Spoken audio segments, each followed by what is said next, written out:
organization responsible, as we go out as a media outlet, know that this is the voice of the women of South Sudan.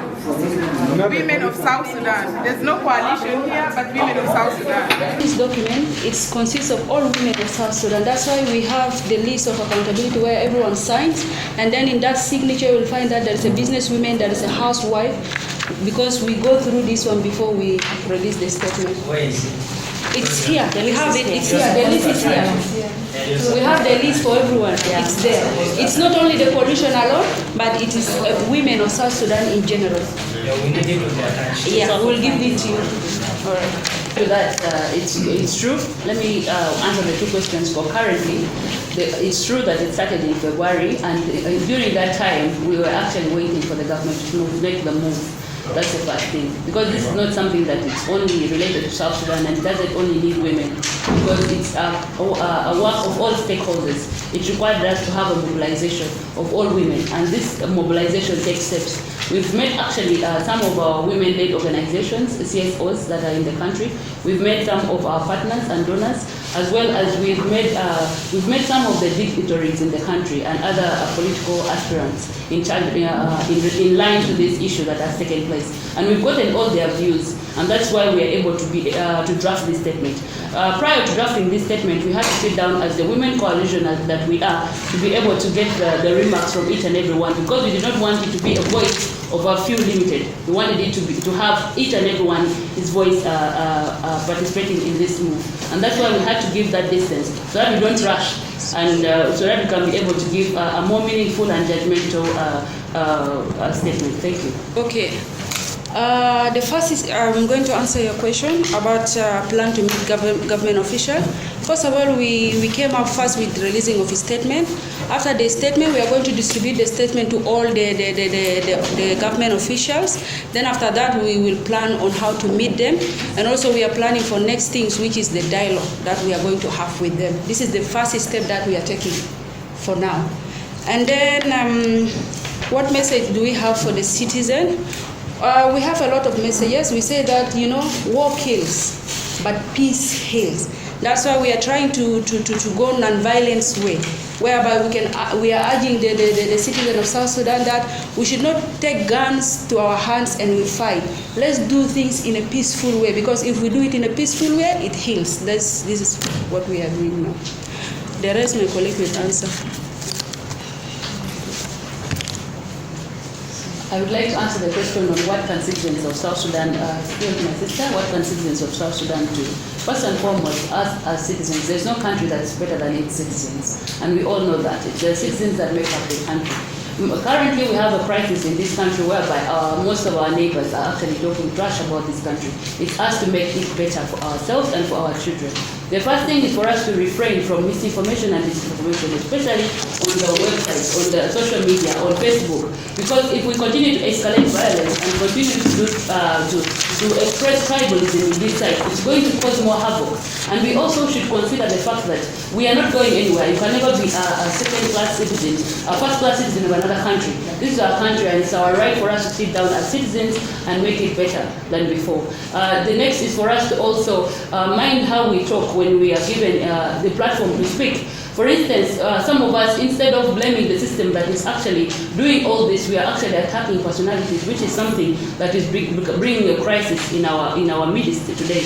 And the next thing also is that let us also be good to our neighbors from different tribes, and also let's be peaceful and also support the unity that is that we really so demand in the country. The next question I would also like to answer is on the biggest challenges women face. Of course, there are various challenges we face as women of South Sudan. One of them is the fact that the majority of our women are illiterate, and this illiteracy has become a problem based on where we come from. Because when someone is illiterate, they don't really get to see what is really happening within the country. Their children are vulnerable, and the mothers are also vulnerable. So if these men are attacked and killed, who else is going to be the head of the family? So these women become vulnerable just because they cannot be able to speak out for their families. The next thing also I would like to talk about is the stigma that women go through. Whether you're a woman in business, a woman in the medical field, a woman in academia, a woman in the civil society, in the political arena, we are all stigmatized one way or the other.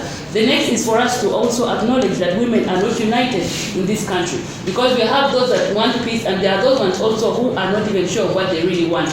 And we don't know the reasons behind that. However, we also have the fear of the unknown. Because right now we have this security threat that is not only affecting the men, but it's also affecting the women. As the men are being killed, the women are also being sexually violated. And this is something that we really need to look into. And the fact that abduction is no longer for men alone, and women are also being abducted. So among these other things, there is also the fear and of the unknown that is happening to the women. The protection mechanism, I would advise, is for each and every one of us to be a sister's keeper in terms of women. We have to be there for each other, and we have also to look out for each other. And we also should mind the words that we speak. If you have a sister that is really using social media in a negative way, let's be able to support each other and talk each other the truth. Let's come together and support each other as women, and not based on tribalistic lines. Thank you.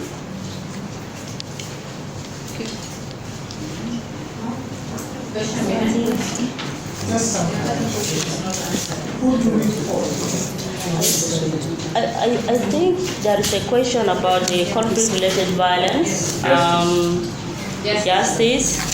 Yeah, we have women-led organizations who are working on this, handling this specifically, and because we normally work with them as women groups. To the best of our knowledge, we know that there are a lot of challenges because, let's give an example of this current crisis in Nasir.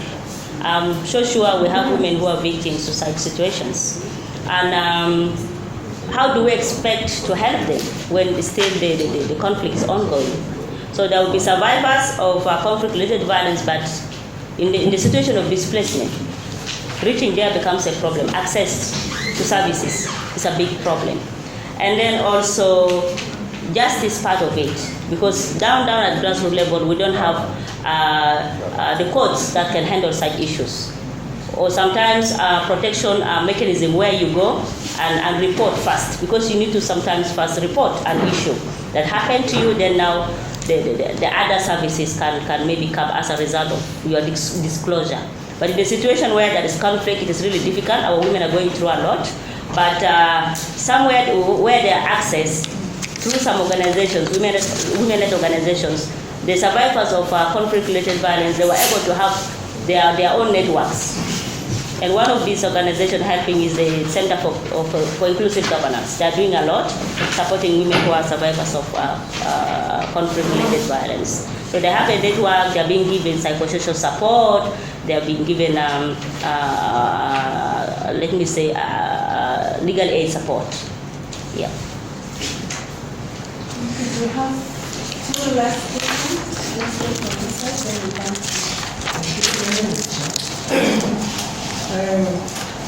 Yes, you mentioned the coalition of women, and someone clarified by saying women in South Sudan. We need a voice. We need a specific name. Who is the representative of this coalition? We must at all we have a voice.